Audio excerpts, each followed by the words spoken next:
کہ عمرہ کرنے کے بعد زیارات کے لیے چلے گئے، جب کہ راستے میں میقات بھی آیا، یعنی میقات سے باہر چلے گئے۔ اب مکہ واپس آنے پر کیا دوبارہ پھر عمرہ کرنا ہوگا؟ یعنی ایک بندہ میقات سے عمرہ کرنے کے بعد میقات سے باہر چلا گیا، اب دوبارہ پھر حرم کی زمین پر آیا تو کیا دوبارہ پھر اس کو عمرہ کرنا ہوگا؟ فقہ حنفی میں جو ہی اس نے میقات کراس کی پھر واپس جب لوٹا حرم کی حدود میں تو اس پر احرام کی پابندی ضروری ہے۔ احرام کی پابندی کے ساتھ ساتھ اس پر عمرہ کرنا بھی واجب ہے۔ عمرہ بھی وہ کرے گا، وہ کسی بھی نیت سے آیا ہے، کسی بھی ارادے سے آیا ہے۔ اگر وہ میقات سے باہر چلا گیا، فرض کریں طائف کی زیارات کے لیے چلا گیا، یا میقات سے باہر کسی کو ملنے چلا گیا، کسی رشتہ دار کو، کسی دوست احباب کے ساتھ باہر نکل گیا، تو فقہ حنفی کے مطابق جو ہی وہ میقات سے دوبارہ پھر حرم کی حدود میں انٹر ہوگا تو اس پر احرام کی پابندی بھی ضروری ہے اور عمرہ کرنا بھی ضروری ہے، چاہے کسی بھی ارادے سے ہو، وہ کوئی بھی ارادہ ہو، نیت ہو یا نہ ہو، لیکن اس پر عمرہ کرنا ضروری ہے۔ اب اگر وہ عمرہ نہیں کرے گا تو اس پر دم واجب ہے، اس پر دم واجب ہے۔ اب دم کی بات جب آتی ہے تو ہمارا دم نکل جاتا ہے، ہم لوگ پریشان ہو جاتے ہیں، ہم لوگ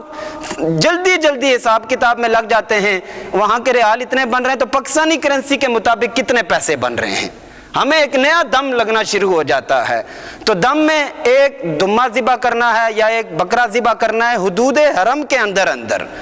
حدود حرم کے اندر۔ یہ خاص اللہ کے گھر کی تعظیم ہے،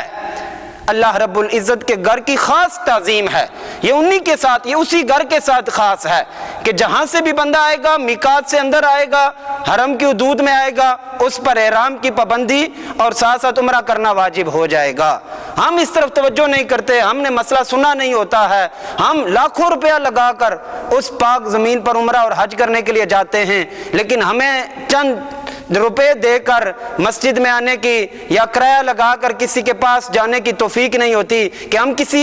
صحیح العقیدہ عالم دین کے پاس بیٹھ کر عمرے اور حج کا پورا طریقہ کیوں نہ پوچھ لیں کہ ہمارے اوپر دم کب واجب ہوگا، کب احرام کی کیا کیا پابندیاں ہیں، عمرے کا سنت طریقہ کیا ہے، حج کا سنت طریقہ کیا ہے۔ ہم نے اس طرف توجہ نہیں کرنی ہے، بس لاکھوں روپیہ لگا کے وہاں پہنچنا ہے کسی طریقے سے۔ پھر اگر مسئلہ بتایا جائے تو اللہ رب العزت نے قرآن مجید فرقان حمید میں فرمایا قل هل يستوي الذين يعلمون والذين لا يعلمون، اے محبوب پاک آپ فرما دیجئے کیا علم والے اور بے علم برابر ہیں؟ اور دوسری جگہ پہ اللہ رب العزت نے فرمایا فَاسْأَلُوا أَهْلَ الذِّكْرِ إِن كُنتُمْ لَا تَعْلَمُونَ، اگر تم نہیں جانتے تو علم والوں سے پوچھو۔ یہ حکم ہے کہ علم والوں کو تلاش کرو اور ان سے تلاش کر کے ان سے پوچھو کہ ہمارے لیے جب کون سی چیز جب رہ جائے گی تو دم واجب ہوگا۔ اب اس مسئلے کو جس کو بھی بتایا جائے وہ پریشان ہو جائے، کہتا ہے میں نے نہیں سنا، تو اس میں ہماری غلطی نہیں ہے، اس میں تو جو عمرے کے لیے جا رہا ہے لاکھوں روپیہ لگا کے جا رہا ہے، یہ تو اس کا حق بنتا ہے کہ وہ علماء کو تلاش کرے، اپنے علماء سے پوچھے، علماء سے سوال کرے کہاں کہاں میرے اوپر دم واجب ہوتا ہے۔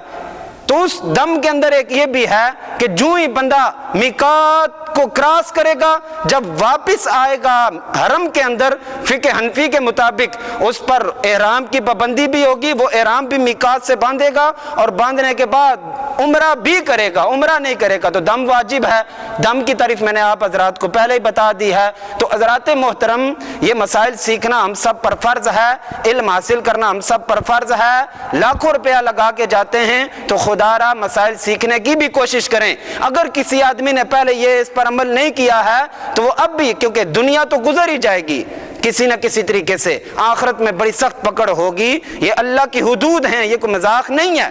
یہ اللہ کی حدود ہیں۔ جس کا پہلے رہ گئے ہیں اگر کوئی عمرے اس نے اس طرح کیا ہے تو اس پر حق بنتا ہے، کوئی حج کے لیے عمرے کے لیے جا رہا ہے اس کو پیسے دے اور کہے کہ میری طرف سے حرم کی حدود میں اتنے دمے یا اتنے بکرے ذبح کروا دینا۔ دنیا تو گزر ہی جاتی ہے لیکن آخرت میں بڑی سخت پکڑ ہوگی، اس چیز کو سمجھنے کی کوشش کریں۔ اللہ رب العزت سے دعا ہے رب تعالی ہمیں مسائل سمجھ کر پر عمل کرنے کی توفیق عطا فرمائے۔